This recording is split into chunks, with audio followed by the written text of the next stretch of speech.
Master.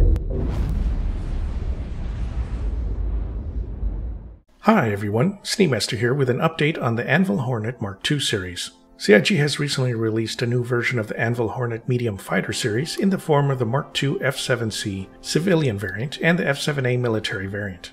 The F7C variant is flyable now, but I don't know if the F7A Mark II is out yet. It'll probably be released by Invictus if it's not already. The Mark II models are just a little smaller than the Mark I at 22.5 meters long by 21 meters by 5 meters high, while the older model is 22.5 meters long by 22 meters wide by 6.5 meters high. The Mark II has a sleeker design though, especially at the nose. The cockpit in the Mark II hasn't changed much in the Mark I, with the same general HUD layout with the two large MFDs in the lower section, but it is missing the upper two MFDs. In the future, CIG will be enabling helmet heads-up displays, which should handle the upper two MFDs that exist in the older Mark I. Until then though, we're going to be missing them. The Mark II variants still have two size 1 shields. We don't know the armor levels on the ships, but they are supposed to be fairly armored fighters. The current health of the new fighters is a little higher than the Mark I variants, so maybe that may translate into higher armor once armor is released. The Mark II variants have slightly more hydrogen and quantum fuel tanks than the older models, so they can fly farther before refueling. The F7C has a combat speed of 210 meters a second, while the F7A flies at 189 meters a second. The max speed is the same at 1,229 meters a second. The Mark II models have a size 1 quantum drive, just like the Mark I models do. The wings on the Mark II variant swing in when the landing gear is lowered, just like the Mark I models. The Mark II F7C and F7A have the same gun hardpoints, but different default weapons. The Mark II variants have size 4 weapon hardpoints on the wings compared to size 3 hardpoints on the Mark I. The F7C defaults to size 4 laser repeaters compared to ballistic Gatlings on the F7A. All variants, including the Mark I and Mark II variants, have a size 3 weapon hardpoint under the nose, but only the F7A Mark II has the special F7A Mark II nose turret that can hold two size 3 guns. The older Mark I F7A carries the F7A Mark I nose turret with two size 2 guns, which the Mark II F7C can also carry, if you can find the turret to buy it. That turret normally only comes with the F7A. All Hornet variants can hold a single size 3 or a turret with two size 1 guns on the nose mount too, which is easy to find.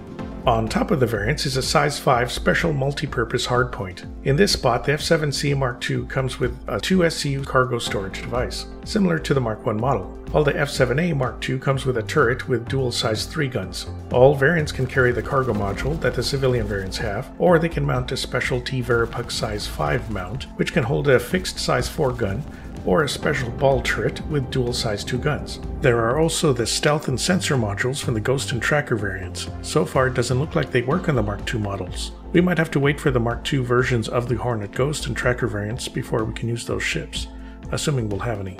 For missiles, the F7C Mark II has 2 fixed missile racks with 4 size 1 missiles each, while the F7A Mark II has fixed launchers with 4 size 2 missiles each. These launchers cannot be changed out, but you can change the missiles themselves. The odd thing is that the older Mark I models actually have more missile launchers than the Mark II models, and they have the ability to change the missile launchers to different sizes, which the Mark II can't. Maybe CIG will give options to change the launchers in the future, but we'll have to see. So that is a slight drawback on the newer models. As mentioned earlier, the F7C can carry 2 SCU of cargo in the cargo module, and both models can carry 250K micro SCU of gear stowage for the pilot.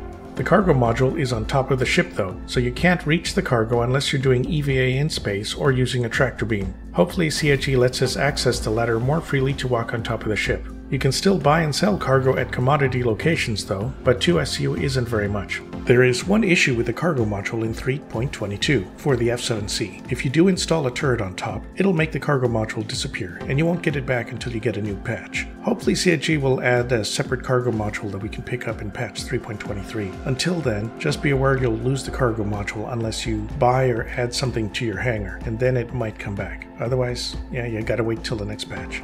For price, the F7C Mark II runs for $175 on the website, and it's not for sale in-game yet. The F7A Mark II is not for sale at all, but CIG does have an event that started where players can get a free upgrade from the F7C to the F7A. It'll take a few weeks for all the missions to show up, and all players can get the upgrade, even if they don't own the F7C. The F7C comes with a blue paint, while the F7A has a gray camouflage paint. There are also some paints for sale for the Mark II variants. There is a white and gray icebound paint, as well as a concierge-only gray and orange iron scale paint. The F7A also has a unique brown camouflage paint available for sale right now, only available for the F7A Mark II. The Mark II variants are a nice upgrade to the Mark I, but the only major changes are the larger gun mounts, fewer missiles, and a sleeker appearance. The size of the new ships are just slightly smaller than the older versions, and the mass has dropped by 1,000 kilograms. This might make the ships more maneuverable, but in my experience I struggle turning in atmosphere with the F7C above combat speed. That could be an issue with the flight model though, so hopefully that'll get fixed soon. The larger guns make the Hornet Mark II variants more similar to a heavy fighter. They do a lot of damage,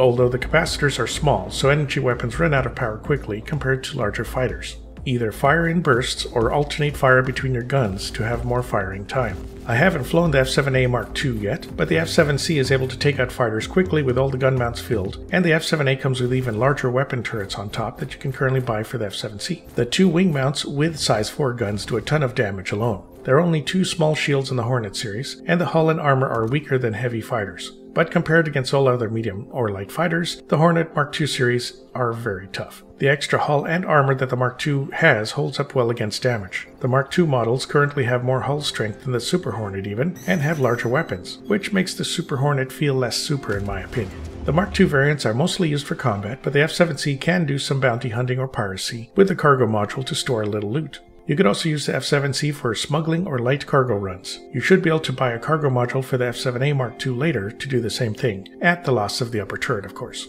The Mark II have a little more fuel than the Mark I models, but they are not designed for very long flights over large solar systems. There is also no bathroom or bed on the ships, so you'll have to stop somewhere to use facilities on long trips. Hornets are typically used on carrier ships like the Idris or Pegasus due to their shorter range and small size. Another drawback is that we can't seem to use the stealth or radar modules that the Mark I variants can, so unless CIG upgrades that, we might lose those extra features. Even with all that, I still don't know if they are worth the extra $50 compared to the Mark I models, and the whole idea of CIG suddenly popping out a tougher version of the Hornet outside of Squadron 42 is a bit controversial. But I have to admit that these new ships look so much nicer than the old Hornet models that I bought one myself. So maybe people will buy them for that fact alone, plus the stronger wing weapon mounts and other potential turrets.